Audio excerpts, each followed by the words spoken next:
और उसी बात से मैं अपनी बात को शुरू करूंगा और जल्दी ही खत्म कर दूंगा कि जब बैटल ऑफ ट्रॉय ग्रीस में एक बहुत बड़ी, जैसे हम लोग क्या महाभारत हुई थी, वैसे ग्रीस में बहुत मशहूर लड़ाई हुई थी, ट्रॉय की लड़ाई। आप लोगों ने उसके बारे में पढ़ा होगा। घोड़े के अंदर सैनिक, बहुत साल चली उसके बाद। तो जब ट्रॉय की लड़ाई खत्म हुई तो जिस तरीके महाभारत में राजाओं का नरसंहार हो गया था, आर्यवर्त के बहुत ढेर सारे धुरंधर और योद्धा मारे गए थे, तो जीत तो सच की जीत जरूर हुई, लेकिन ट्रेजेडी थी कि इतने बड़े बड़े लोगों का, इतने बड़े बड़े शूरवीरों का वीरगति को प्राप्त हुए। तो उसी तरीके ट्रॉय में भी यही हुआ था। ग्रीस के पूरी एक जनरेशन ऑफ योद्धाओं खत्म हो गई थी। तो जब युद्ध खत्म हो गया तो एक जन ने पूछा, एक बड़े योद्धा ने पूछा कि आप आने वाली पीढ़ियां, जब इतना नरसंहार हुआ, इतने अपने मरे, इतने बड़े बड़े राजा महाराजा मरे, इतने बड़े शूरवीर मरे, तो लोग तो गाली देंगे, आने वाली पीढ़ियां क्या कहेंगी हमारे बारे में। तो उसमें होमर नाम का व्यक्ति था जिसने वो किताब लिखी है, वो महाग्रंथ लिखा है उनका, इलियड। उसने कहा, तुम सब महान हो, आने वाली पीढ़ियां ये कहेंगी कि तुम लोग एकिलीस के समय जिए थे, तुम लोग हेक्टर के समय जिए थे। मतलब कि दो बड़े योद्धा थे अर्जुन की तरह। तो उसी तरीके से आप लोग सब महान हो, आने वाली पीढ़ियां, जैसे कि हम लोग नहीं पूछते हैं कि जब इंदिरा गांधी ने पाकिस्तान के 2 टुकड़े कर दिए थे तो आप कहां थे, आप क्या कर रहे थे। तो कोई बताता है कि मैं जानता था इंदिरा गांधी को, ऐसे लोग बोलते हैं, मैंने उनके साथ फोटो खिंचाई थी। आने वाली पीढ़ियां आपको याद करेंगी और आपको कहेंगी आप धन्य हो कि आपने नरेंद्र मोदी का कार्यकाल अपनी आंखों से देखा है। इन चीजों की वैल्यू अभी नहीं समझ में आ रही है। नरेंद्र मोदी जी का 3रा कार्यकाल चल रहा है, 4था कार्यकाल भी हो जाएगा, उनको पूरी शुभकामनाएं हैं। लेकिन मैं कह रहा हूं, कई दशक बाद जब आप पलट के देखेंगे, जब आने वाले अपने ग्रैंड चिल्ड्रन को बताएंगे, जब दांत नहीं होंगे मुंह में, बाल नहीं होंगे सर पे, तब आप जब याद करेंगे, तब आपको समझ में आएगा। जब हिस्ट्री की आई से, कहते हैं हिस्ट्री की आई से आप तुरंत नहीं देख सकते, उसके लिए थोड़ा समय चाहिए चीजों को डाइजेस्ट करने के लिए। तब आपको समझ में आएगा कि कितने महान एक जननेता, विश्व के नेता, महानायक के कार्यकाल को आपने साक्षात अपनी आंखों से देखा है।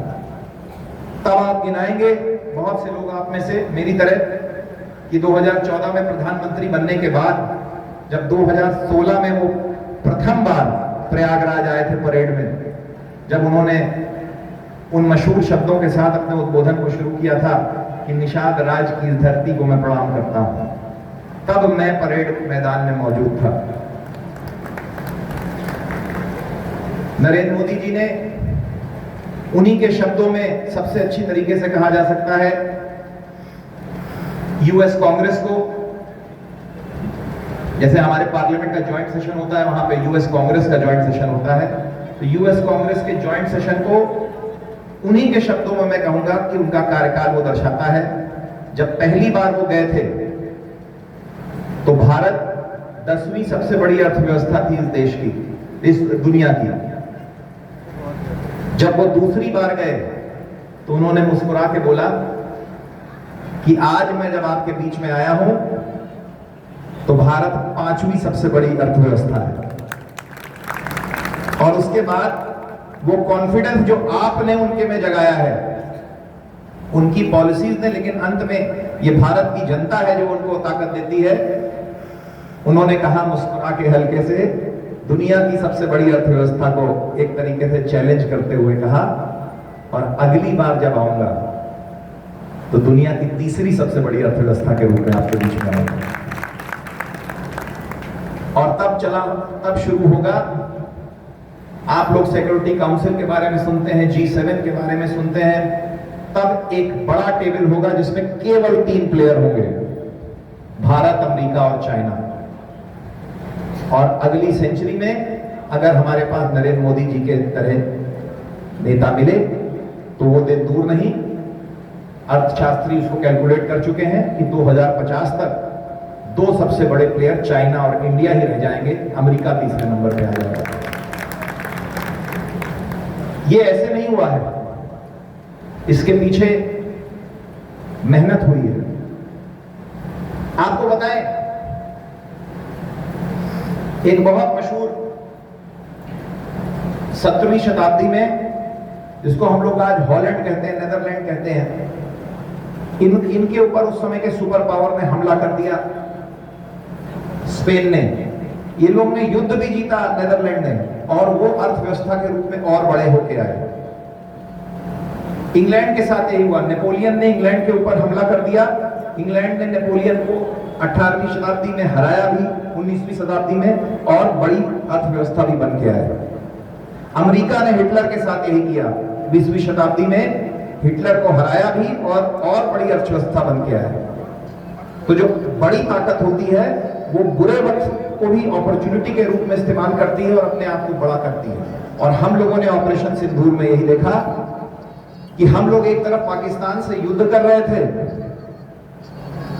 और दूसरी तरफ हमारे Hindustan aeronautics, Bharat electronics, Apollo micro systems, Mazagon dock, garden reach shipyard Calcutta, इन कोचिन शिपयार्ड, इन सब के शेयर के दाम बढ़ रहे थे। मिडिल क्लास का आदमी जिसके पास इन कंपनियों के शेयर था, उनकी ताकत बढ़ रही थी। क्यों? क्योंकि भारत ने दिखाया कि हम खोखली ताकत नहीं है, हम केवल पाकिस्तान की तरह नहीं है कि हमारे पास भाड़े के खरीदे हुए चाइना के वेपन हैं और वो केवल बाहर जा रहे हैं। हमारे वेपन हमारे साइंटिस्ट के बनाए हुए थे, हमारे इंजीनियर्स के बनाए हुए थे, हमारे कारखानों में हमारे वेल्डर और हमारे फिटर्स ने बनाए थे, डीआरडीओ के हमारे साइंटिस्ट ने बनाए थे। और इसकी नींव रखने का काम नरेंद्र मोदी जी ने किया था। याद करिए, आज से 11 साल पहले भारत के पास तोपें नहीं थी।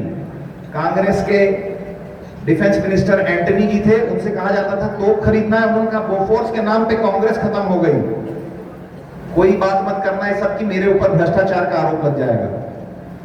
आज ये स्थिति है।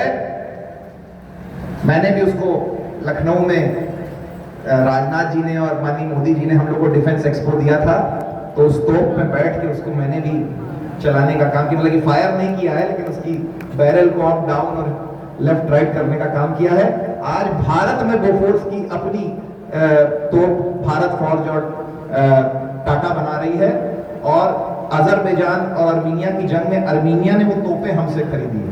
सोचिए, जहां एक जमाने में हम लोग भीख मनाते थे, आज की तारीख में दूसरे देश हमसे तोपें मांग रहे हैं। आज चाइना की गुंडागर्दी जब होती है साउथ चाइना सी में, तो फिलीपींस और वियतनाम कहते हैं केवल एक वेपन है जो चाइना को रोक सकता है, वो है ब्रह्मोस मिसाइल। वो उनको किसने दिया है? हमने दिया है। ये सब काम माननीय नरेंद्र मोदी जी के कार्यकाल में हुआ है, इसकी नींव रखी गई है। और याद रखिए, कोई जरूरी नहीं है कि अच्छे आइडियाज केवल मुझे को आ जाए या नरेंद्र मोदी जी को आ जाए। एक अच्छा नेता वो होता है जो कहीं पे भी अच्छी चीज देखे तो उसको उठाने का काम करे। कांग्रेस की सरकार के पास बहुत अच्छे अच्छे ख्याल थे, पढ़े लिखे लोग थे भाई, मोंटेक सिंह आलूवालिया, पी चिदम्बरम, इनकी एजुकेशन को कौन डाउट कर सकता है। लेकिन इनके साथ प्रॉब्लम क्या थी? ये सब फिलोसफर थे, करने वाले लोग नहीं थे। डेडिकेटेड फ्रेट कॉरिडोर आइडिया था उनका, सोच तो लिया लेकिन कभी 1 किलोमीटर ट्रैक जमीन पे नहीं लगाया। आज हमारा डेडिकेटेड फ्रेट कॉरिडोर, चाहे वो कलकत्ता से चंडीगढ़ तक का हो, चाहे दादर से बंबई तक का, दोनों बन के तैयार हो गए। और उत्तर प्रदेश ही वो जगह है, उत्तर प्रदेश का दादर, जहां पे दोनों कॉरिडोर क्रॉस करते हैं। सिंपल आइडिया था कि मालगाड़ी की वजह से, जैसे एक धीरी गाड़ी एक फास्ट गाड़ी को रोक देती है, तो एक सिंपल आइडिया था कि मालगाड़ियों की वजह से पैसेंजर गाड़ी तेज नहीं चल पाती है। अगर हम माल गाड़ियों को अलग ट्रैक पे कर देंगे तो हमारी गाड़ी तेज चलेगी। ये आइडिया अच्छा लगा नरेंद्र मोदी जी को, उन्होंने इसको लागू कर दिया। इसी तरीके से जो आज हमारे अकाउंट में डायरेक्ट पैसा आता है, ये जैम ट्रिनिटी पी चिदम्बरम की थी, बोलते थे जैम, जनधन, आधार और मोबाइल, कि उसको लिंक करेंगे डायरेक्ट पैसा आएगा, लेकिन लागू नहीं कर पाए। नरेंद्र मोदी जी पावर में आए, याद करिए, आपके भी कोई दोस्त होंगे या घर में परिवार में कोई लड़के या लड़की होंगे बैंक मैनेजर, जब खेतों में टेबल लगा के अकाउंट खुलवाया गया है जनधन योजना का, और उसके बाद आधार से उसको लिंक किया गया और आज डायरेक्ट बेनिफिट ट्रांसफर हो रहा है।